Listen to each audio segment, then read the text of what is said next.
I would like to I would like to welcome the person who motivates all of us to be at our best. Very enthusiastic, respected principal, Dr. Nagar sir. I would heartily welcome our special guest, Dr. Yeshamim Shah. I also welcome Vice Principal Professor Rohini Ba Jadeja. I would like to welcome the Program Officer of NSS, Dr. Nayan Sartank, Dr. Ketkimem Pandya, and Dr. Bharat Singh Dodia. Warm greetings to all the staff members and students. આજના આપણા રાષ્ટ્રીય સેવા યોજના એટલે કે NSS અને સામુદાયિક સેવા ધારા આયોજિત ન્યુટ્રિશન એન્ડ ઇમ્યુનિટી વેબિનારમાં અતિથિ વિશેષ અને મુખ્ય પ્રવક્તા એવા ડોક્ટર યેશામેમ શાહનું ગુરુકુળ મહિલા આર્ટ્સ એન્ડ કોમર્સ કોલેજ વતી તેમજ સામુદાયિક સેવા ધારા વતી હું હાર્દિક અભિવાદન કરું છું. अतिथि सत्कार बिना हर अरदास अधूरी होती है. अतिथि सत्कार बिना हर अरदास अधूरी होती है. अतिथि ही वो फरिश्ते हैं. अतिथि ही वो फरिश्ते हैं जिनके आने से हर अरदास पूरी होती है. जिनके आने से हर अरदास पूरी होती है. तो હવે હું NSS પ્રોગ્રામ ઓફિસર ડોક્ટર કેતકીમેમ પંડ્યાને નમ્ર વિનંતી કરીશ કે તેઓ યશા મેમનો ટૂંકમાં પરિચય આપે. પ્લીઝ કેતકીમેમ. सम्माननीय कॉलेज प्रिंसिपल श्री डॉक्टर नागर साहब,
सम्माननीय college principal Shri doctor Nagar साहेब, वाइस प्रिंसिपल डॉक्टर जाडेजा, આજના વેબિનારના વિદ્વાન વક્તા doctor Yeshaben Shah, NSS program officer doctor Nayanbhai Chank, સામુદાયિક સેવા ધારાના સભ્યો ડોક્ટર ભરતભાઈ ડોડિયા અને ડોક્ટર પ્રણાલીબેન જોશી, સર્વ અધ્યાપક મિત્રો અને વાલી વિદ્યાર્થીનીઓ, આપણા પૂર્વજો તેમજ વડીલોએ આપણને સૌને એક સનાતન સત્ય જે શીખવાડ્યું છે એ છે પહેલું સુખ તે જાતે નર્યા. ઇંગ્લિશમાં પણ આપણને ખ્યાલ છે health is wealth, sound mind in a sound body. સંસ્કૃતમાં પણ આપણા ઋષિમુનિઓએ પહેલેથી આપણને જે ચેતવ્યા છે કે શરીરમ ખલુ ધર્મ સાધનમ, એટલે કે બધાનો ટૂંકમાં સાર એ છે કે શરીર સ્વસ્થ હશે તો જ આપણે આપણા બીજા બધા જ કાર્યો કરી શકીશું. આજની અને હાલની આ કોરોનાની સ્થિતિમાં આપણે એક વિશિષ્ટ પરિસ્થિતિમાંથી પસાર થઈ રહ્યા છીએ, ત્યારે શારીરિક સ્વાસ્થ્ય પર સરકાર, સંસ્થાઓ અને સંપૂર્ણ સમાજ ગંભીરતાપૂર્વક જાગૃત બની ગયા છે. ત્યારે આપણી કોલેજના NSS program officer doctor Nayanbhai ચાંકે આપણા પ્રિન્સિપાલ ડોક્ટર નાગર સાહેબના માર્ગદર્શન હેઠળ આજના વેબિનારનું સુંદર આયોજન કરેલું છે, જેમાં આજના આપણા વિદ્વાન વક્તા ડોક્ટર યેશાબેન શાહ આપણને ન્યુટ્રિશન અને ઇમ્યુનિટી ઉપર ખૂબ ઉપયોગી અને માહિતીસભર એવું માર્ગદર્શન પૂરું પાડવાના છે. તો આ સમયે ડોક્ટર યેશાબેન શાહનો પરિચય આપું તો મને કહેવું ગમશે કે ડોક્ટર યેશાબેન એટલે પોરબંદરની જનતાના ફ્રેન્ડ, ફિલોસોફર અને ગાઈડ. તેઓ એક ફરજનિષ્ઠ અને સેવાભાવી ડોક્ટર છે. ડોક્ટર યેશાબેને 2004માં આયુર્વેદાચાર્યની ઉપાધિ મેળવી, એટલે કે BAMS, અને BAMSના ફર્સ્ટ યરમાં તેઓ યુનિવર્સિટીમાં ફર્સ્ટ રેન્કની સિદ્ધિ મેળવી ચૂક્યા છે.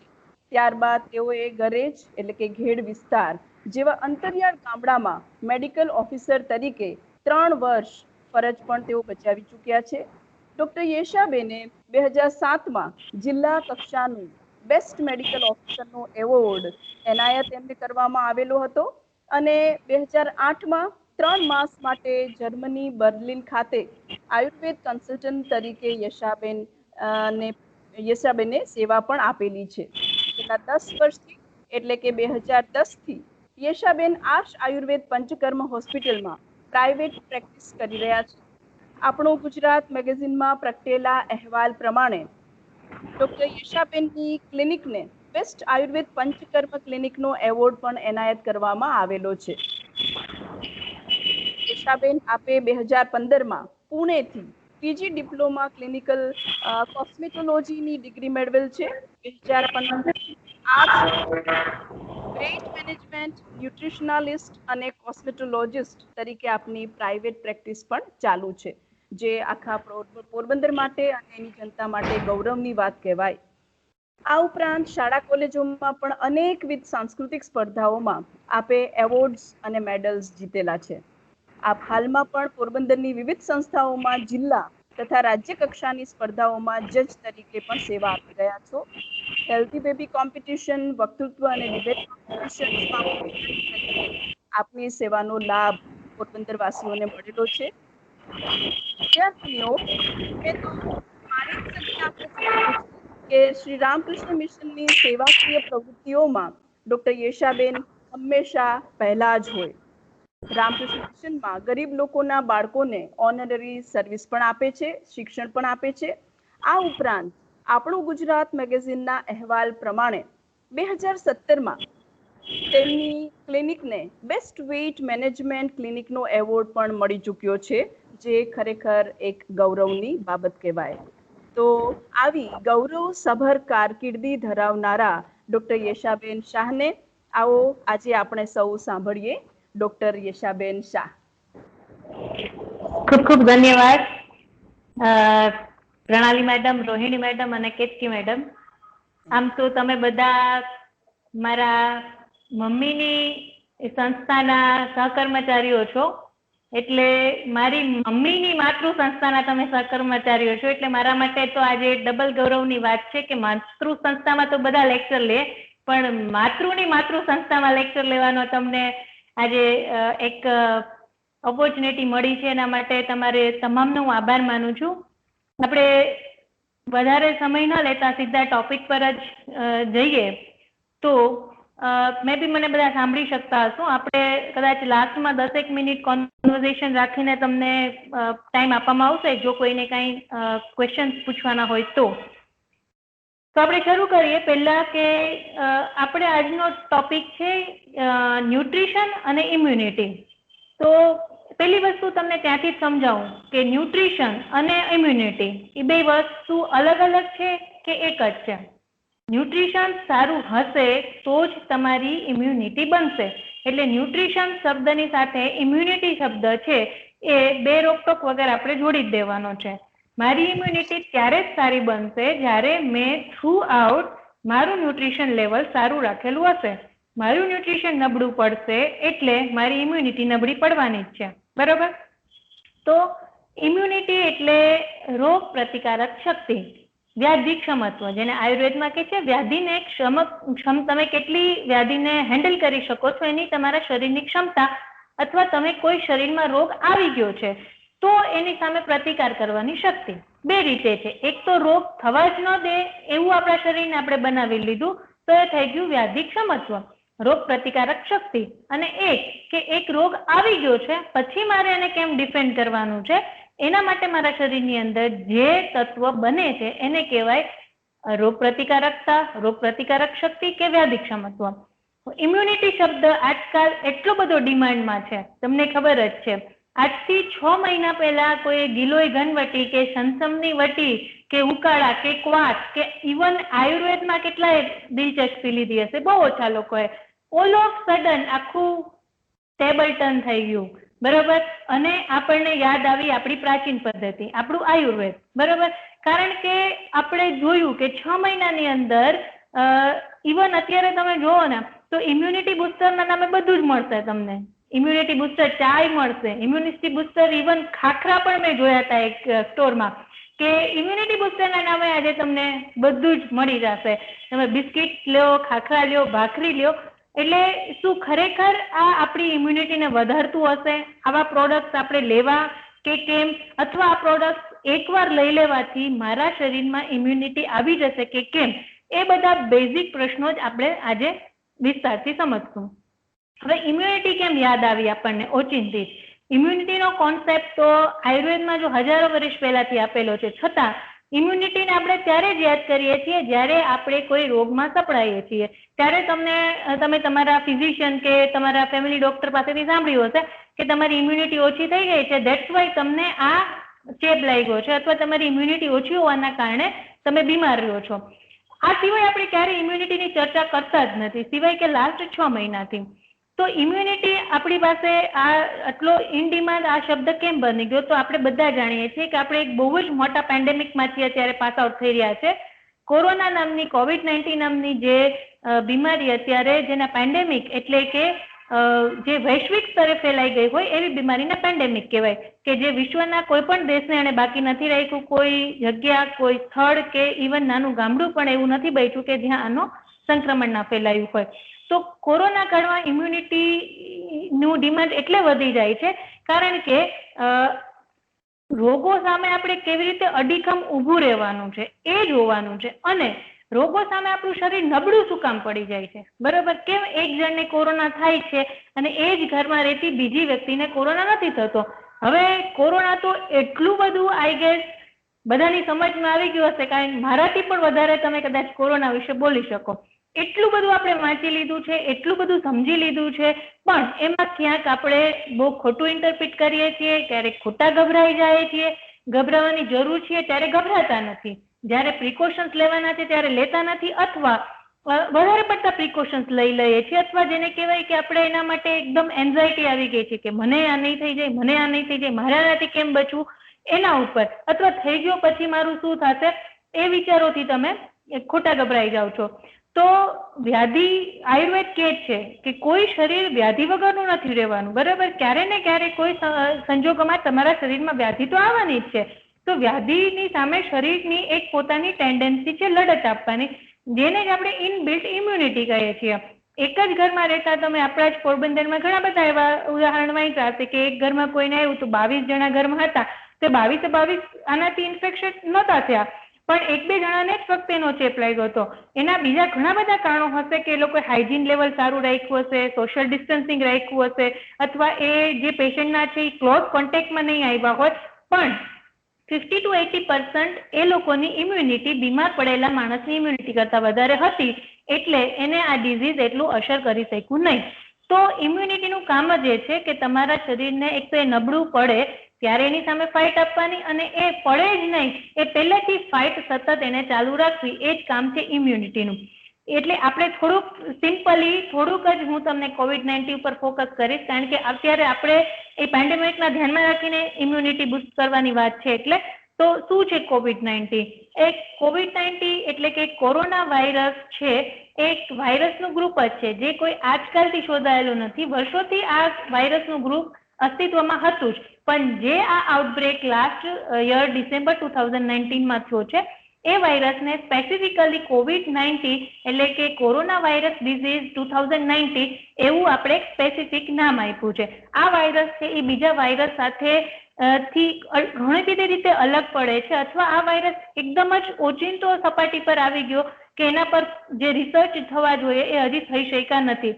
એટલા માટે આ વાયરસ જેને કહેવામાં આવે છે કે બિલકુલ અનનોન છે. અત્યારે રશિયા કે અમેરિકા કે જેવી બહુ જ મોટી જેને મહાસત્તાઓ કહી શકાય, રશિયા અને ઇટાલીનું કદાચ હેલ્થ ડિપાર્ટમેન્ટ છે એ 1st to 10માં આવે છે, છતાં પણ એ લોકો આજે વેક્સિન પણ કોઈ આપણે 100% નથી કહી શકતા કે આની તૈયાર થઈ ગઈ છે તો તૈયાર થઈ જશે, તૈયાર થઈ ગયા પછી એના રિઝલ્ટ શું છે એ આપણને ખબર નથી. એટલો અનનોન વાયરસ છે, એના વિશે કંઈ જ આપણને ખબર નથી એમ તમે કહી શકો.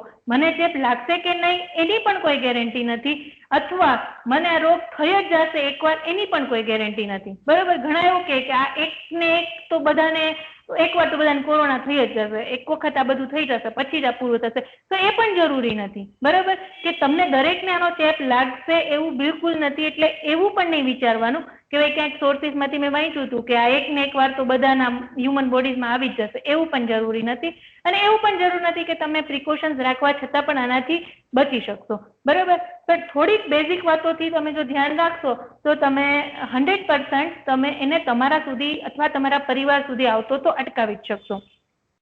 આનું ફેલાવાનું જે કારણ છે એ તમને બધાને ખ્યાલ જ હશે કે આ વાયરસ છે એ ડ્રોપલેટ્સથી ફેલાય છે. બરોબર, ડ્રોપલેટ એટલે કે જ્યારે તમે સ્નીઝિંગ કરો છો, ઉધરસ ખાવ છો, છીંક ખાવ છો અથવા બોલો છો, ત્યારે તમે બોલતા હોય ત્યારે પણ ઘણીવાર તમારા મોઢામાંથી તમે અનુભવ્યું હશે કે ક્યારેક છાંટા ઉડતા હોય, ન ઉડતા હોય છતાં પણ સૂક્ષ્મ એવા જંતુઓ છે એ સરફેસમાં યા તો સામેની વ્યક્તિ સુધી ફેલાતા હોય.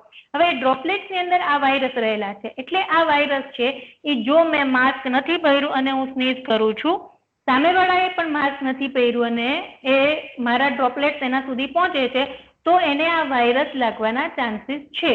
પછી એના બોડીમાં જઈ અને વાયરસ કેટલું પોતાની ઇફેક્ટ બતાડે છે એ એના શરીરની ઇમ્યુનિટી ઉપર અથવા એના શરીર બળ ઉપર ડિપેન્ડેન્ટ છે.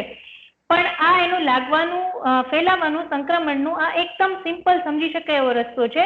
હું ખુલ્લા નાકે છીંક ખાઉં છું, સામેવાળાનું નાક ખુલ્લું છે અથવા મોઢું ખુલ્લું છે, એના નાક થ્રુ, એના મોઢા થ્રુ આ વાયરસ જો એના શરીરમાં થાય અને મારી અંદર જો આ વાયરસ રહેલા હશે તો સામેવાળાને એ વાયરસ ટ્રાન્સમિટ થવાની 100% ગેરંટી છે. એટલા માટે આ બીજું કે તમારી આજુબાજુ કોઈ માણસો પણ નથી. બરાબર, તમારી અંદર તમે છીંકો છો, સરફેસ ઉપર તમને છીંક આવી, તમે આજુબાજુ બેઠા છો, ટેબલ ઉપર તમારા ડ્રોપલેટ્સ પડ્યા, એ જગ્યાએ કોઈ ડ્રોપલેટ્સને ટચ કરે છે અને એ ટચ કરેલા હાથ એના નાક કે મોઢા સુધી જાય છે, તો અને તો જ આ વાયરસ તમારા બોડીમાં આવે છે. એ સરફેસને તમે ટચ નથી કરતા તો તમારે ડરવાની જરૂર નથી, અથવા એ સરફેસ તમારું રેગ્યુલર ડિસઇન્ફેક્ટેડ થાય છે તો તમારે ડરવાની જરૂર નથી. એક વસ્તુ થઈ કે આનાથી તમે દૂર રહ્યો. તમે જ્યાં ત્યાં અડવાનું બંધ કરો, જ્યાં ત્યાં ટચ કરવાનું બંધ કરો. અનનોન સરફેસ અથવા ઘરમાં પણ તમે કોઈ એવી સરફેસને ટચ ન કરો, એ પેલી વસ્તુ. બીજી વસ્તુ કે ટચ થઈ ગઈ તો કે ચાલો વિધિન થોડાક મિનિટોમાં તમે હેન્ડ વોશ કરી નાખો છો, તે વાયરસ ત્યાં બચતા જ નથી. હવે સરફેસના જે ક્રાઇટેરિયા છે એનું પણ બહુ જ મોટું રિસર્ચ ચાલી રહ્યું છે. કોઈ કહે છે પ્લાસ્ટિક પર વધારે ટકે છે, કોઈ કહે છે કે લાકડા પર વધારે ટકે છે, કે કોઈ કહે છે કે કાચ ઉપર ટકે છે. એનો કોઈ 100% ઓથેન્ટિક ડેટા આપણી પાસે નથી, પણ ઓન એન એવરેજ 2 કલાકથી લઈને 2 દિવસ સુધી કોઈ પણ વસ્તુઓ પર એના ડ્રોપલેટ્સ હોઈ શકે.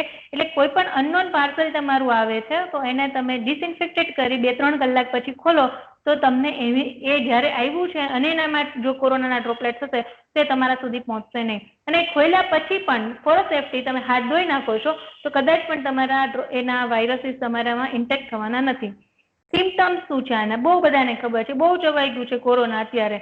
બરાબર, કારણ કે હવે દરેક મારી પાસે મારા પેશન્ટ આવે ને, ઇવન ગામડાથી બી પેશન્ટ આવે ને, એ લોકો પાસે બી એટલી બધી માહિતી છે, એ લોકો પાસે બધા વર્ડની સમજૂતી છે. ક્વોરન્ટાઇન એટલે શું, લોકડાઉન એટલે શું, ઇન્ક્યુબેશન એટલે શું, બધું એ લોકોને ખ્યાલ હોય છે. બરાબર, પણ ખાલી બ્રીફમાં આપણે જોઈ લે તો મોટે ભાગે આ વાયરસીસ તમારા બોડીમાં આવી ગયા, એક વખત ટ્રાન્સમિટ થઈ ગયા પછી 1 દિવસથી લઈને 14 દિવસ સુધીમાં તમને ગમે ત્યારે ઇન્ફેક્શન લાગી શકે છે. પણ મોટે ભાગે આ વાયરસ એવા છે કે 5 જ દિવસની અંદર તમને એના સિમ્ટમ્સ આવી જાય છે. એવરેજ આ જે કાઢ્યું છે 1 થી 14 દિવસ, પણ મોટે ભાગે તમે કોઈ કોરોના પેશન્ટના સંપર્કમાં આવો છો અને સંપર્કમાં આવવાથી કોરોના નથી થતો એ વસ્તુ સમજી લો. તમે કોઈ પેશન્ટની સામે બેઠા છો, મારી સામે મારું પેશન્ટ બેઠું છે, એ કોરોનાથી ઇન્ફેક્ટેડ છે, મેં N95 માસ્ક પહેર્યું છે, એને 95 માસ્ક પહેર્યું છે, એ છીંકતો નથી, એ ઉધરસ ખાતો નથી કે બોલતો નથી મારી સામે, તો મને એના ડ્રોપલેટ્સ મારા સુધી આવતા નથી. એ ક્યારે આવશે? સીધા જો એનું ડ્રોપલેટ્સ મારા નાક કે મોઢામાં અટશે તો. હવે એ જ્યાં અડીને ગયો છે ત્યાં તમે એના ગયા પછી તરત ડિસઇન્ફેક્ટેડ કરી દો છો તો તમારે ભૂલી જવાનું કે એ કોરોના વાયરસના દર્દીને તમે સંપર્કમાં આવ્યા છો. પણ જો આવું એક્ટિવ ઇન્ફેક્શન થાય તો 5 દિવસની અંદર જ તમને કોઈના કોઈ પ્રકારના સિમ્ટમ્સ આવવાના શરૂ થશે. એ સિમ્ટમ્સમાં મોટે ભાગે શરદીથી શરૂઆત થતી હોય છે. રનિંગ નોઝ જેને આપણે કહીએ કે નાકમાંથી ઓચિંતા જ તમને તમારું નાક વહેવાનું ચાલુ થઈ જાય અથવા તમારું નાક બાજી જાય. 2 વસ્તુ થાય, ક્યારેક કોઈનું નાક બાજી પણ જાય, બંધ થઈ જાય ને, અથવા કોઈને નાક એકદમ ચાલુ થઈ જાય. ઉધરસ આવે, સૂકી ખાંસી, મોટે ભાગે સૂકી ખાંસી, ગળામાં બળતરા અને ટેમ્પરેચર તમારું 99 થી ઉપર જવાનું શરૂ થઈ જાય. આવું તમને 2 દિવસથી વધારે રહે છે તો તમારે તમારા ભાવસીજી હોસ્પિટલના જે શરદી ઉધરસની ઓપીડી છે ત્યાંના ડોક્ટરને કન્સલ્ટ કરી લેવું જોઈએ. બીજી વસ્તુ કે એકદમ હાવ પણ રાખવાની જરૂર નથી કે મને આજે શરદી થઈ ગઈ છે એટલે મને કોરોના જ હશે એવું માની લેવાની કોઈ જરૂર નથી. કારણ કે તમે માનો છો કે આ ઋતુ છે, આ શરદ ઋતુ હવે શરૂ થશે તો એની અંદર પિત્તનો પ્રકોપ વધતો હોય નેચરલી. તો તમે મોટા ભાગના બાળકોમાં પણ તમે જોઈ લેશો કે આ ઋતુની અંદર આપણા બાળકો છે વધારે માંદા પડતા હોય, અથવા ભાદરવામાં બધા કે તડકા પડે એટલે શરદી ઉધરસનો જે પિત્તનો પ્રકોપ છે એ વધવાનો જ છે. તો માની લેવાનું નથી કે આ વસ્તુ આ જ છે. તમને એના બેઝમાં જવાનું કે હું એવી રીતે ક્યાંય બહાર ગઈ હતી અથવા મારાથી એવું કંઈ સોશિયલ ડિસ્ટન્સિંગનું અથવા એવું કંઈ પણ મારાથી જે મારે પ્રિકોશન્સ રાખવાના હતા એ નહોતા રાખી શક્યા, અથવા મને હું કોઈ કોરોના દર્દીના સંપર્કમાં આવેલી છું અને પછી મને આ લક્ષણો આવે છે તો તમારે વિધિન 2 days તમારા ભાવસીજીમાના માટે આખો દિવસ ઓપીડી ચાલતી હોય છે જ્યાં શરદી ઉધરસ તાવના દર્દીઓને ચેક કરી ઓન ધ સ્પોટ તમારો રેપિડ ટેસ્ટ થઈ જાય. 10 મિનિટમાં તમને ખ્યાલ આવી જાય કે તમને કોરોના છે કે નહીં અને તમારી ટ્રીટમેન્ટ ત્યાં શરૂ થઈ જતી હોય છે. એટલે બહુ હાવ પણ લાવવાની જરૂર નથી અને ગભરાવાની પણ જરૂર નથી. અને કદાચ થઈ જાય છે કોરોના તો પણ ગભરાવાની જરૂર નથી. એ સૌથી મહત્વની વાત એ છે. આપણે અત્યાર સુધી એ જ ફોકસ કરવા રાખ્યું કે મને કોરોના ન થવો જોઈએ, મને કોરોના ન થવો જોઈએ, અને છતાંય થાય છે. 100% તમે જુઓ કેટલા મેં એવા ઘણા લોકો અમારા રિલેટિવમાં સાંભળ્યા કે જે માજી બિચારા છેલ્લા 6 મહિનાથી પથારી પણ નથી છોડી એને બી પોઝિટિવ આવ્યા છે. તો એનું કારણ કે એને સરફેસ થ્રુ આ ડ્રોપલેટ લાગ્યા હોય, અથવા ઘરમાં કોઈ યંગ વ્યક્તિ છે એને થોડો ઘણો વાયરસનો લોડ લાગ્યો પણ એ વ્યક્તિ સહન કરી ગયું, પણ માજી જે છે એ સહન ના કરી શક્યા. તો એવું જરૂરી નથી કે તમે આટલી પ્રિકોશન્સ રાખશો તો તમને નહીં થાય. તો તમારે બિલકુલ ગભરાવાની જરૂર નથી. પ્રિકોશન્સ રાખવા છતાં બી આ બહુ જ સૂક્ષ્મ નાનો વાયરસ છે. આનાથી ડરવાની જરૂર ફક્ત 60 વર્ષથી ઉપરના અને કોમોર્બિડ પેશન્ટ છે કે જેને હાઇપરટેન્શન છે, જેને ડાયાબિટીસ છે, અથવા એને ફેફસાની પહેલેથી જ કોઈ બીમારી છે, એ લોકોએ સાવચેત રહેવાની જરૂર છે.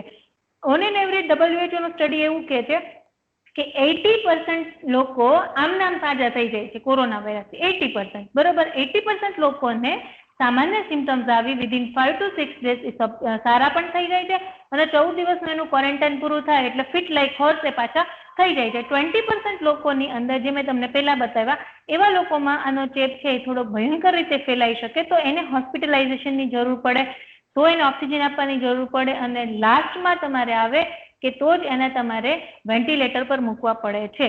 આવું આપણા આટલા અહીંયા પોરબંદરમાં 500 કે 600 ની ઉપર કેસીસ થઈ ગયા છે, એમાં 2 કે 3 જ પેશન્ટને વેન્ટિલેટર પર રાખવાની જરૂર પડી છે, બરાબર. બાકી આ વાયરસ છે, આ વાયરસ સેલ્ફ લિમિટિંગ હોય છે. તમને શરદી થાય તો આયુર્વેદમાં તમારા દેશી આપણા તમારા દાદીમાને તમે એની પાસેથી સાંભળ્યું હશે કે શરદી દવા લ્યો તો 7 દિવસે મટે ને ના લ્યો તો અઠવાડિયે મટે, બરાબર. આવું તમે બધા તમારા મોટા પાસેથી સાંભળ્યું હશે કે દવા લેશો તો એ 7 દિવસમાં મટશે અને દવા નહીં લ્યો તો 1 અઠવાડિયામાં મટશે. મતલબ કે આ સેલ્ફ લિમિટિંગ વાયરસ છે, પણ એને ઇગ્નોર નથી કરવાનો અને એનાથી ગભરાવાનું નથી. એના બહુ ટિપિકલ સિમ્ટમ્સ હોય છે. એમાં મોટે ભાગે સામાન્ય શરદી હશે તો તમને ગંધ અને વાસ અને સ્વાદની પરખ હોય છે. કોરોનાની શરદી થાય છે તમારે સૌથી પહેલા 2-3 દિવસમાં તમને જાણે કે એવું લાગે કે તમને સારી કે ખરાબ કોઈ સ્મેલ આવતી નથી અથવા તમને ગળામાં કોઈ પણ પ્રકારનો સ્વાદ આવતો નથી. આ સિમ્ટમ્સ આવતું હોય છે. હાઈ ગ્રેડ ફીવર હોય છે. ઘણીવાર શરદી સાથે નાના બાળકોને તાવ હોય ને હોય જ. તમે જોજો તમારા બાળકને તમે અડો તો તમને ગરમ લાગશે શરદી હોય ત્યારે, તો એનું ટેમ્પરેચર તમારે માપી લેવાનું. હવે ઘરે સર્વેમાં પણ આવે છે, અથવા તમે એને કોઈ પણ બાજુના ક્લિનિક પર લઈ જઈને એનું ટેમ્પરેચર ચેક કરાવી શકો. એનું ટેમ્પરેચર છે એ 99 થી નીચે હોય તો કોઈ ટેન્શન કરવાની જરૂર નથી. ઘણા લોકો પૂછે કે કોરોનાથી ડરવાનું છે કે નથી ડરવાનું, એ અમને કહી દો એક્ઝેક્ટલી. તો કોરોનાથી ડરવાનું છે કે નથી ડરવાનું એનો જવાબ છે હા અને ના. ડરવાનું પણ છે અને ડરવાનું નથી પણ. ડરવાનું એટલે છે કે એને તમે ઇગ્નોર કરી અને તમે લાંબો ટાઈમ સુધી ઇન્ક્યુબેશન પીરિયડ ચાલવા ના દો, બરાબર. તમને 2-3 દિવસ શરદી રહે છે, તમે ગભરાયા વગર, હવે પ્રાઇવેટ પ્રેક્ટિસનર પણ તમને બહુ સારી રીતે સપોર્ટ કરતા હોય છે, તમારા ફેમિલી ફિઝિશિયન પણ તમને સારી રીતે સપોર્ટ કરતા હોય છે, તો એ તમે ગભરાયા વગર એને કન્સલ્ટ કરી લ્યો. તમે બિલકુલ ગભરાયા વગર રેપિડ ટેસ્ટ કરાવી લ્યો. કોઈ જ વસ્તુ નથી. રેપિડ ટેસ્ટમાં કઈ તમારા બધા કે આમ ગળા સુધી સળિયા નાખી દે અને આપણું ગળું બગાડી નાખે અને હું તો ત્યાં ગયો એટલે જ બીમાર પડી ગયો અને મને કાલ સુધી કઈ નહોતું થતું. એ બધી જ વાતો હ્યુમર્સ છે. તમારી અંદર વાયરસનું ઇન્ક્યુબેશન થાય છે એટલે તમે એક દિવસમાં સડન બીમાર નથી પડતા. એ 2-3 દિવસથી તમારા શરીર ઉપર ફાઇટ કરી રહ્યું છે, પછી તમને એના લક્ષણો આવે છે. ઘણા લોકો પાસે હું સાંભળું કે મેડમ હું તો પોસ્ટ ઓફિસે ગઈ હતી, માજી એક અમારા આવ્યા હતા પેશન્ટ કે હું પોસ્ટ ઓફિસે ગઈ હતી ને તો મારું ટેમ્પરેચર, હું ચાલીને ગઈ ને તો મને એકદમ આમ બીપી મારું એકદમ જ વધી ગયું. પછી કે મારું ટેમ્પરેચર આપ્યું ને તો 100 આવ્યું, કે હું હાલીને ગઈ ને એમાં મારું ટેમ્પરેચર 100 આવ્યું તડકાનું, તો મને દાખલ કરી દીધી ને મને કોરોના આવ્યો. તો એ બહુ જ ખોટી વસ્તુ છે, બરોબર. તમારા શરીરમાં 2-3 દિવસ પછી ઇન્ક્યુબેશન થાય છે અને 2-3 દિવસ પહેલાથી તમારા શરીરને ક્યાંક ને ક્યાંકથી આ વાયરસીસે ટચ કરી લીધો છે.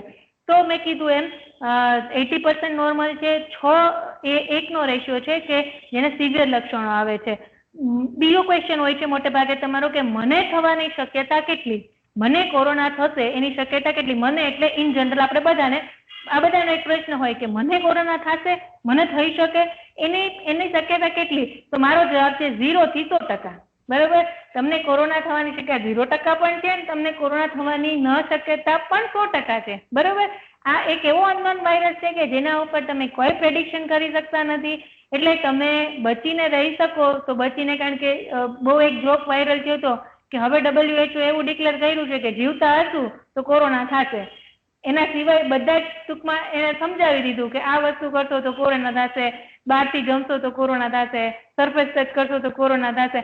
હવે આ વસ્તુ બાકી છે કે જીવતા હશું તો કોરોના થશે. બરાબર. હવે આને આપણે થોડાક લિબરલ લેતા થઈ ગયા છે, લાઇટ લેતા થઈ ગયા છે, પણ તમે આનાથી બચી શકો છો. એ બહુ જ એકદમ 100%ની વાત છે કે તમે જ્યાં સુધી કોઈ કોરોના પેશન્ટ કે એવી ડ્રોપલેટ્સના સંક્રમણમાં નથી આવતા ત્યાં સુધી તમે બચી જ શકો છો. બીજું કે બાળકો અને યંગ એજ છે એ આના ઝપટામાં આવે છે, પણ એને એ એટલું અસર નથી કરતું જેટલા 60 કે 65 ઉંમરના વધારે વ્યક્તિને અસર કરે છે. તો ત્યાં પણ પેનિક થઈ જવાની જરૂર નથી કે મારું 10 વર્ષનું બાળક છે એને કોરોના આવી ગયો, હવે કેમ કરશું, કોણ એની દેખરેખ કરશે, આમ તેમ. આપણે બધાને હાવે છે આઇસોલેશનનો કે મને આઇસોલેશનમાં મૂકી દીધા. બીજું સ્ટિગ્મા, સોશિયલ સ્ટિગ્મા. બાજુવાળા શું કહેશે, આ શું કહેશે, ગલીમાં બધાને ખબર પડશે તો શું કહેશે? પડશે તો પડશે. તમે કામ કરો છો, તમે કામે ગયા હતા, તમારી ડ્યુટી બજાવતા હતા ને તમને કોરોના થયો છે. તમને કોઈ મજા નથી આવતી, તમને કોઈ આનંદ નથી થતો કે સામે ચાલીને તમે કોરોના લેવા ગયા હતા. બરોબર. આજે કેટલા બધા આપણા ફ્રન્ટલાઈન ડોક્ટર્સ છે એ કોરોનાથી સંક્રમિત થયા, સાજા પણ થઈ ગયા અને વન્સ અગેન ડ્યુટી પર ચડી ગયા. કેટલાકના આપણે જીવ પણ ગુમાવ્યા. તો એ લોકો એનું કામ કરતા હતા. જે વ્યક્તિ કામ કરે છે ને કામે બહાર ગયો છે એને કોરોના થાય છે તો તમે એને બિલકુલ તમારે એને હ્યુમિલેટ કરવાની જરૂર નથી. અને તમે સાવધાની રાખી શકો છો, તમે બિનજરૂરી અવરજવર ટાળી શકો છો. બાકી મને એવું લાગે છે કે જે અનલોક શરૂ કરવા પાછળનું કારણ જ આ છે. તમારે કામ ધંધે વળગવાનું જ છે. તમે ક્યાંય સુધી આમ બેસી જ રહેશો એવું નહીં ચાલે. બરોબર. પણ જ્યાં સુધી બિનજરૂરી તમારી અવરજવર છે એને તમે અટકાવી શકશો. હવે આને એમ કે આની ક્યોર શું, આના ક્યોર માટે શું? તો મેં તમને પહેલા જ કીધું, આને કોઈ મેડિસિન્સ હજી સુધી બની નથી, કોઈ પ્રકારની વેક્સિનેશનનો કોઈ આઈડિયા નથી. ક્યારે આવશે કે નહીં આવશે, તો કેટલી ઇફેક્ટિવ છે એ પણ આપણને ખબર નથી. એન્ટીવાયરલ છે, એન્ટીબાયોટિક છે, એ બધા પોતપોતાની રીતે પ્રિસ્ક્રાઇબ કરતા હોય છે, સિમ્પ્ટોમેટિક દવાઓ આપતા હોય છે, ઘરે રહીને જ હવે આનું મેનેજમેન્ટ કરવાનું હોય છે. તો હવે આપણા લેવલે આપણે શું કરવાનું છે?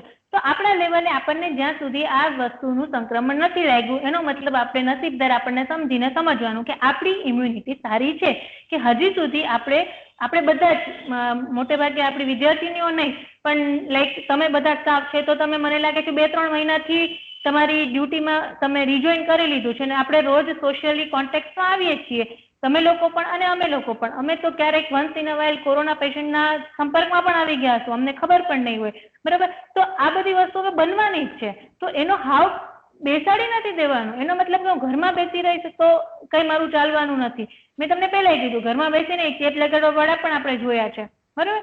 તો ઇમ્યુનિટી વસ્તુને આપણે થોડી વાર સમજવાની કોશિશ કરીએ. તો ઇમ્યુનિટી એટલે શું? તમે 3 Idiots નામનું મૂવી જોયું હશે તો એમાં એક સીન છે, રેન્ચો જ્યારે એને પૂછે કે what is the definition of machine, એટલે મશીન તો રેન્ચો એવો જવાબ આવે કે જે વસ્તુ આપણને આપણા કામને ઈઝી બનાવે અથવા જે વસ્તુથી આપણું કામ સરળ બની જાય એ વસ્તુ એટલે મશીન. એના સર એવું કહે કે ના, આ કઈ ડેફિનેશન નથી. એટલે એને એક મિકેનિકલ એને ડેફિનેશન જોતી હોય છે. તો તમને સમજાય શું મિકેનિકલ ડેફિનેશન કે સાદી સમજણ? સાદી સમજણ જ સમજાય ને કે મશીન કે જે કામ આપણા કામને આસાન કરે છે એ વસ્તુ મશીન છે. તો ઇમ્યુનિટીની કોઈ પણ પ્રકારની ઊંડી ડેફિનેશનમાં પડવાના બદલે સાદામાં સાદી વસ્તુ કે કોઈ પણ રોગથી સરળતાથી આપણું શરીર રોગગ્રસ્ત ન થઈ જાય એવી આપણા શરીરે પોતે જ બનાવેલી અંદરની શક્તિ એટલે ઇમ્યુનિટી. બહુ જ સિમ્પલ. તમારે WBC માં પડવાની જરૂર નથી, તમારે લિમ્ફોસાઇટ કાઉન્ટમાં પડવાની જરૂર નથી, તમારે આખી ઇમ્યુન સિસ્ટમ સમજવાની જરૂર નથી. શોર્ટ અને સ્વીટ સાદી ભાષામાં તમારા શરીરમાં રોગ ઉત્પન્ન ન થાય અથવા ઉત્પન્ન થઈ ગયા પછી એની સામે પ્રતિકાર કરવાની, એની સામે લડવાની શક્તિ જે શરીરે ખુદે બનાવેલી છે એને કહેવાય ઇમ્યુનિટી. તો આ ઇમ્યુનિટી આવે છે ક્યાંથી? ઇમ્યુનિટી ક્યારે બનવાની શરૂ થાય? શરીરમાં હું ક્યારે કહી શકું કે મારા શરીરમાં મારી ઇમ્યુનિટી સારી છે અથવા મારી ઇમ્યુનિટી બરોબર? તો એક વસ્તુ છે, ઇમ્યુનિટી આયુર્વેદ પ્રમાણે 3 પ્રકારની છે: સહજ, કાલજ અને યુક્તિયુક્ત.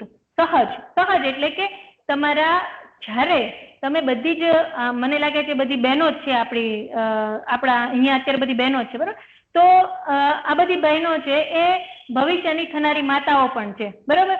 તો ગર્ભાવસ્થાનો જે પીરિયડ આવે એ ગર્ભાવસ્થાના પીરિયડની અંદર જ્યારે બાળકનું ગર્ભમાં સ્થાપન થાય છે, ફ્રોમ ધેટ ડે તમારા શરીરની અંદર ઇમ્યુનિટી બનવાનું શરૂ થઈ જાય છે. જે નાનકડો એવો વટાણા, આયુર્વેદમાં કીધું છે કે વટાણા જેટલો ગર્ભ તમારો બોડીમાં આ બને ત્યારથી તમારા શરીરમાં ઇમ્યુનિટી બનવાની શરૂ થઈ જાય છે. તો આ વટાણા જેવા ગર્ભને ઇમ્યુનિટી કોણ આપતું હશે? એની પાસે ઇમ્યુનિટી ક્યાંથી આવતી હશે? તો એની પાસે ઇમ્યુનિટી આવે છે માતાના ખાધેલા ખોરાકમાંથી. જે માતા 9 મહિના દરમિયાન જે વસ્તુ ખાશે, જે પોષણ મેળવશે, જેટલી ઇમ્યુનિટી ડેવલપ કરશે એ immunity day by day growing જે ગર્ભ છે એમાં વધતી જશે. આને કહેવાય સહજ ઇમ્યુનિટી કે જે શરીરમાં તમારી માતા દ્વારા તમને ગર્ભનાળ દ્વારા તમારા શરીરમાં બનીને આવી ગઈ. તમે જન્મો છો એટલે તમારી અંદર આ એક પ્રકારની ઇમ્યુનિટી તમને તૈયાર પેકેજમાં મળી ગઈ છે. બીજી છે કાલજ. કાલજ એટલે ઋતુ અનુસાર. જેમ કે તમને અમુક ઋતુમાં શરદી થાય તો એના ઓટોમેટિકલી શરીર એની ઇમ્યુનિટી ડેવલપ કરી લેશે. પછી તમને આખી સિઝન છે એ શરદી નથી થતી બરાબર? અમુક જ સિઝનમાં આપણને અમુક પ્રકારની બીમારીઓ થાય છે, જેમ કે ઓરી અછબડા આપણે કહીએ છીએ કે એકવાર થઈ ગયા પછી મોટે ભાગે થતા નથી. તો એ બધું કાલ જ કહેવાય કે એકવાર બોડીએ એનો સામનો કર્યો પછી એને એની ઇમ્યુનિટી ડેવલપ કરી લીધી. અને ત્રીજું યુક્તિયુક્ત એટલે કે આપણે જાતે પ્રયત્ન કરીને બનાવવાની ઇમ્યુનિટી. એક ગર્ભાવસ્થામાં આપણને માતા દ્વારા મળેલી, બીજી ઋતુઓ અનુસાર આપણને રોગ થતો ગયો અને આપણા શરીરે બનાવી, ત્રીજી આપણે આપણા શરીરને ઇમ્યુન કરવા માટે શું કર્યું એ જે ઇમ્યુનિટી બની એ ત્રીજા પ્રકારની ઇમ્યુનિટી. એ ક્યાંથી આવે કે આહારમાંથી. સૌથી પહેલા ખોરાકમાંથી. ખોરાક તમારો પોષણયુક્ત હશે તો તમારી ઇમ્યુનિટી સારી ડેવલપ થશે. પછી આવે વિહાર, તમારે લાઈફસ્ટાઈલ. તમે રાત્રે 2 વાગે ઊંઘો અને રાત્રે સવારે 10 વાગે ઉઠો તો ઈશ્વરની પણ જવાબદારી નથી કે તમારામાં ઇમ્યુનિટી ડેવલપ કરે બરાબર? તમે એમ કહો કે મને ઇમ્યુનિટી વધે એવી દવાઓ આપો, અમે આપીએ જ છીએ અહીંયા ક્લિનિકમાંથી, પણ એને હું દર વખતે દરેક પેશન્ટને સમજાવું કે કોઈ મિરેકલ નથી, આ જાદુ નથી, કાલે દવા ખાઈ લીધી એટલે મારી અંદર ઓટોમેટિકલી ઇમ્યુનિટી નથી બની જવાની. ઇમ્યુનિટી તમને તમારા મમ્મીના ગર્ભમાંથી મળી છે ને તમે 40 વર્ષ સુધી તમે એના માટે કંઈ ન કરો તો તમને જગતની કોઈ દવા રોગ બનાવવાથી રોકી શકવાની નથી બરોબર? તો ઇમ્યુનિટી જે એક દિવસમાં ડેવલપ ન થઈ જાય કે અઠવાડિયામાં ન થઈ જાય, મહિનાઓ લાગે, વર્ષો પણ લાગે બરોબર? અને ખાસ કરીને તમારી ખુદની જે બધી લાઈફસ્ટાઈલ છે એનાથી એ બિલ્ડ થતી હોય છે. અને પછી આવે ઔષધો. સૌથી છેલ્લે ઔષધોનું નામ આપેલું છે. જો આયુર્વેદ ક્યાંય એવું પ્રમોટ નથી કરતો કે ગળો ખાઈ લ્યો એટલે ઇમ્યુનિટી વધી ગઈ. ઇમ્યુનિટી વધારવાના ઉપાયોમાં ઔષધ એને સૌથી છેલ્લે મૂક્યું છે બરોબર? પહેલા એને 3 ઉપર ફોકસ કર્યું છે: ઇનબિલ્ટ ઇમ્યુનિટી, ઋતુ અનુસાર ઇમ્યુનિટી, તમે કરેલી તમારી લાઈફસ્ટાઈલ અને તમે કરેલા તમારા આહાર વિહારના લીધે મળેલી ઇમ્યુનિટી, અને ધેન એન્ડ ધેન ઓનલી ઔષધો દ્વારા તમારા બોડીમાં ઉત્પન્ન થયેલી ઇમ્યુનિટી. આપણે શું ખાઈએ છીએ, પીએ છીએ, કેમ રહીએ છીએ, શું કરીએ છીએ, આ બધી જ બાબતો છે તમારી ઇમ્યુનિટી ઉપર ડિપેન્ડ કરતી હોય છે. અત્યારે જે પણ લેક્ચરમાં જે બહેનો હાજર છે અને ખાસ કહેવાનું હું જરૂરી સમજીશ કે તમારી લાઈફસ્ટાઈલ તમે જેટલી સારી બનાવશો એટલી જ તમારી ઇમ્યુનિટી તમે સારી બનાવી શકશો. એક ઇમ્યુનિટી તમને વારસામાં મળેલી જ છે, બરાબર, પણ આ ઇમ્યુનિટી આપણે જાતે બિલ્ડ કરવાની છે. તમારે કોઈ પણ વસ્તુ આજે તમે જઈ લ્યો, ફ્રૂટ્સ લ્યો, વેજીટેબલ્સ લ્યો, કોસ્મેટિક્સ લ્યો કે ઇવન દૂધ, આજે કોઈ વસ્તુ તમને એમ નથી શકો કે આમાં કેમિકલ્સ નહીં હોય, તો આવા કેમિકલ્સ એટલે કે ટોક્સિન્સ જ આપણા બોડીની અંદર જે આપણને વારસામાં મળેલી ઇમ્યુનિટી છે એને બગાડી રહ્યા છે. અને બીજું આપણે શું કરીએ, આપણી રીતે તો કાંઈ પ્રયત્ન કરતા નથી, આપણી રીતે આપણે કોઈ જાતના એવા પ્રયત્ન ચાલુ નથી કર્યા કે મારી ઇમ્યુનિટી વધે, પણ જે આપણને આપણી મમ્મીએ બનાવીને આપેલી ઇમ્યુનિટી છે એને પણ આપણે સાચવી શકતા નથી. આવા ટોક્સિન્સ અને આપણી લાઈફસ્ટાઈલના કારણે આપણી એ ઇમ્યુનિટી પણ ધીરે ધીરે ડાઉન થતી જાય છે. તો આયુર્વેદમાં એક સૂત્ર કીધું છે કે સર્વમન્યેત પરિત્યજ શરીરમ અનુપાલયત, બધી ચિંતાઓ છોડીને શરીરનું ધ્યાન રાખવાનું, બરાબર, બધું જ ભૂલી જાઓ એક સેકન્ડ માટે. તમારું શરીર હશે તો જ તમે તમારા બધા આગળના કામ કરી શકશો. તો એવી ઘણી બધી લાઈફસ્ટાઈલ માં સુધારા આયુર્વેદમાં બતાવેલા છે. તો મને લાગે છે એના ઉપર આપણે એક અલગથી લેક્ચર ગોઠવી શકીએ કે જ્યારે તમારે શું શું તમારી લાઈફસ્ટાઈલમાં ફેરફાર કરવાના છે એના ઉપર આપણે એક લેક્ચર ગોઠવી શકીએ કે એમાં આપણે ડિટેલમાં જોશું કે હું શું કરું તો મારી ઇમ્યુનિટી હજી વધારે સારી થાય. આ મેં તમને બેઝિક સમજાવી દીધું, સારો ખોરાક, સારું ઉઠવું બેઠવું એ બધું તમારું બેઝિક છે, પણ હજી આયુર્વેદમાં બહુ ડિટેલમાં આપ્યું છે કે હું સવારથી સાંજ સુધીમાં મારી પ્રવૃત્તિઓમાં શું શું ફેરફાર કરું તો મારી ઇમ્યુનિટી એ જે વધી શકે. એના ઉપર આપણે એક અલગથી બી લેક્ચર રાખી શકશું. અને જે પોષણ આહાર તમારું શરીર જે છે, તમારું શરીર ક્યારે ટકી રહે, જ્યારે તમે આહાર ખાઓ ત્યારે, બરોબર. તમે અઠવાડિયું જમો નહીં તો તમારી હાલત શું થાય તમને ખબર છે, આપણે ચક્કર આવવા લાગે, આપણે માંદા પડી જાય, આપણે બીમાર પડીએ. તો બેઝિક જે તમારું વસ્તુ છે કે તમને તમારા શરીરને બળ ક્યાંથી મળે છે, તમારું શરીર સ્ફૂર્તિવાળું રહી શું કામ શકે છે, તમે આરામથી બધા કામ શું કામ કરી શકો છો, તમને થાક શું કામ નથી લાગતો, કારણ કે તમે જમો છો. જમવાના જે પોષક દ્રવ્યો છે એ તમારા શરીરને બનાવે છે, એના કારણે શરીર છે એ ટકી ગયેલું છે. તો આના ઉપર પણ બહુ બધું ડિટેલમાં આયુર્વેદમાં આપ્યું છે, શું જમવું, ક્યારે જમવું, કેટલું જમવું, પહેલા શું જમવું, પછી શું જમવું. પણ મોટે ભાગે સાદાઈથી સમજાવું તો રાતનું જમવાનું છે એ 8 વાગ્યા પહેલા જો આપણે જમી લઈએ તો એ આયુર્વેદના નિયમો પ્રમાણે ખૂબ સારી વસ્તુ છે. તમને આયુર્વેદમાં એક શ્લોક કીધો છે કે હિતાર ઉપયોગ એકેવ પુરુષસ્ય અભિવૃદ્ધિ કરો ભવતી. એવું કહેવામાં આવે છે કે નિત્ય હિતકર આહાર જે કરે છે, જે રોજે રોજ ડેઇલી બેઝ ઉપર પોષણ વાળો આહાર કરે છે, એ વ્યક્તિ 36,000 રાત્રિઓ સુધી કોઈ પણ રોગ થયા વગર શરીરને ટકાવી શકે છે. આટલું સિમ્પલ છે, આટલું જ સિમ્પલ છે. વિચાર કરો, 36,000 રાત્રિ એટલે કે એક્ઝેક્ટ 100 વર્ષ, અને એ પણ કેવા, કોઈ પણ જાતના રોગ વગર. 36,000 રાત્રિ તમે કોઈ પણ રોગ થયા વગર તમે કરી શકો છો. શું કરવાથી? તો કે નિત્ય હિતકર આહાર કરવાથી. રોજ તમારા શરીરને જે અનુકૂળ છે એ આહાર જમવાથી તમે 36,000 રાત્રિ એટલે કે 100 વર્ષ સુધી વિધાઉટ એની ડિઝીઝ તમારા શરીરને સર્વાઈવ કરી શકો છો. તો આમ ઇમ્યુનિટી જે છે એનો સીધો સંબંધ છે એ આહાર અને પોષણ આરે છે. આ કોઈ અલગ ટોપિક નથી. પોષણ અને ઇમ્યુનિટી બે એક જ સરખા, એક જ પેલાના શબ્દો છે.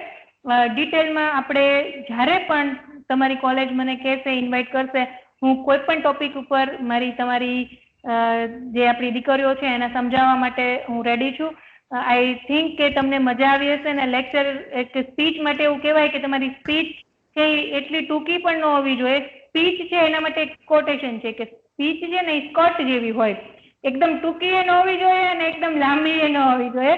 એટલી ટૂંકી ન હોવી જોઈએ કે લોકો કંઈ સમજે નહીં, ને એટલી લાંબી પણ ન હોવી જોઈએ કે લોકોને બોર થઈ જાય. તો આઈ થિંક કે આપણે શોર્ટ એન્ડ સ્વીટ જેટલું બી કોમ્પેક્ટ કરી શકાયું છે મારાથી એટલું મેં કર્યું છે. કારણ કે આયુર્વેદમાં જે ચરક સંહિતા છે એની અંદર 8 થી ઉપર અલગ અલગ સ્થાન છે અને એક એક સ્થાનની અંદર 30 અધ્યાયો છે. તો એ બધું કોમ્પેક્ટ કરીને મેં મારી રીતે સમજાવવાની કોશિશ કરી છે. આઈ થિંક બધી છોકરીઓને મજા આવી હશે. અને લેટર ઓન આપણે હજી આના ઉપર ડિટેલમાં ગમે ત્યારે તમે જ્યારે મને કહેશો ત્યારે આપણે વધારે આપણું લેક્ચર ગોઠવી શકશું. Sure madam, thank you so much. અમને ખરેખર આટલી માહિતીસભર વાત તમે કરી. સ્વસ્થ ખોરાક આપણે કઈ રીતે લઈ શકીએ અને કોરોનાની મહામારીની પરિસ્થિતિમાં રોગ પ્રતિકારક શક્તિ કઈ રીતે વધારવી, સ્વસ્થ, આરોગ્યપ્રદ અને પોષણયુક્ત ખોરાક લઈ અને કેવી રીતે 36,000 કલાક કીધા. આઈ થિંક કે 100 વર્ષ 36,000 રાત્રિઓ. રાત્રિ 36,000 રાત્રિ મતલબ કે 100 વર્ષ કઈ રીતે જીવી શકાય. ખરેખર મને કહેવાનું મન થાય છે કે ईश्वर ने भी कीमती रतन गिनती के ही बनाए हैं. ईश्वर ने भी कीमती रतन गिनती के ही बनाए हैं, जिसमें से कोहिनूर आज हमारे बीच में आए हैं, जिसमें से कोहिनूर आज हमारे बीच में आए हैं. તો આવા અમૂલ્ય રત્ન સમા કોહિનૂર જેવા અને કોરોના વોરિયર, અત્યારની પરિસ્થિતિમાં કોરોના વોરિયર થઈને અદ્રશ્ય એવા દુશ્મન સાથે અમે કઈ રીતે લડી શકીએ. ગુરુકુલ મહિલા કોલેજની બધી વિદ્યાર્થીનીઓ અને બધા સ્ટાફ મેમ્બર્સ કઈ રીતે લડી શકીએ એ માટે મેડમ તમે અમને ખૂબ જ માહિતીસભર વ્યાખ્યાન આપ્યું, એ બદલ હું તમારો ખૂબ ખૂબ આભાર માનું છું. અને હવે આપણે પ્રશ્નોત્તરી માટે વિદ્યાર્થીનીઓ માટે 10 મિનિટ માટે એક સેશન ખુલ્લું મૂકીએ છીએ. જે વિદ્યાર્થીનીઓને કોઈ પણ પ્રશ્ન હોય તો યેશા મેમને પૂછી શકે છે. અને હું હવે ધવલ સરને વિનંતી કરીશ કે તે રેકોર્ડિંગ બંધ કરી દે. હેલો સ્ટુડન્ટ, જે કોઈ